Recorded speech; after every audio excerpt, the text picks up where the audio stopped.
Achieving excellence in education begins with a teacher, of course, and we have Tammy, Crespin, and Lisa Todd. They were among 7 statewide recipients named by the Golden Apple Foundation of New Mexico for excellence in teaching. Good morning, Tammy. Good morning. And good morning, Lisa. Good morning.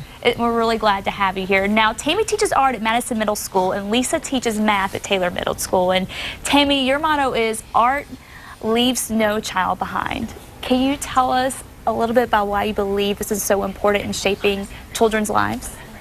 Well, so many times teachers and parents tell kids that they have potential, and I think that's such an abstract idea, and I think art helps make it concrete, so it pushes them to realize what their potential is, and at the end they have something they're very proud of. Absolutely, and art can be so much fun too. Sometimes it's a little bit harder to say that math is fun. That can be kind of challenging to convince kids that math is fun. Can you tell us how you keep your students engaged? Sure. Speaking of art, I try to do a lot of hands-on interactive activities. And we recently, one of our last projects, we made this quilt, and the kids applied the Pythagorean theorem and right angles, and everyone did their own 8-by-inch square, and we put them all together to make a large Christmas quilt and decorated the hallway. And you also see a tessellation there of different students. There's some beautiful artwork down there, and we use some math skills of different transformations of reflections, rotations, and translations. So I just try to engage the students as much as I can to make it fun and interesting for them. It does, and it's hands-on too, and I think that probably helps a lot. Yes. Now, can you tell us a little bit about the Golden Apple Foundation and how the teachers were selected for this? Well, it was a new process for me. I mean, I've known about the Golden Apple, but I didn't know how teachers were selected. So the first stage is teachers are nominated by parents, students, administrators, or colleagues. Yes, there were over 100 people that were nominated for just middle school they're looking at this year. And then among those, they chose 17, which were the finalists. And then they chose 7. Oh. And Tammy and I were the 2 from Albuquerque Public Schools. That's wonderful. Congratulations again. So proud to have you guys represent us here. Now what prepared both of you to become the teachers that you are today? Well, I'm proud to say that I come from the University of New Mexico, where they have amazing teacher preparation programs. I've had amazing mentors, and of course students who inspire me every day, so that's really helped me.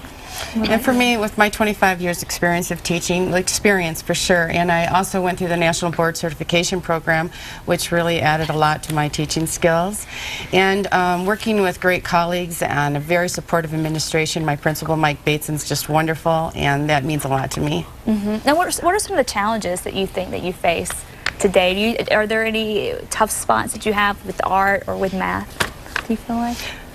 Well, a lot of students think that they're not good in math, so I really try to show them that they are good at math and they can do it, and it's all about their perspective and to have a positive attitude when they're doing math. Now, is there still a difference between girls and boys when it comes to math? A lot of times you think that sometimes the boys get ahead of the game when it comes to math and the girls kind of get left behind. Is that the situation today, or are you seeing a difference? I don't see it that way. I see the females are just as productive as the males. And interested too? Oh, very much so. We do a lot of group work, and everyone's just very engaged. And that's wonderful, especially, I'm math science background, and we want more women in the math and science field, so that's wonderful. And the students really like working with the technology. And we have the Promethean boards. Albuquerque Public Schools provide a lot of Promethean boards and clickers, which is a response system that the students like as well.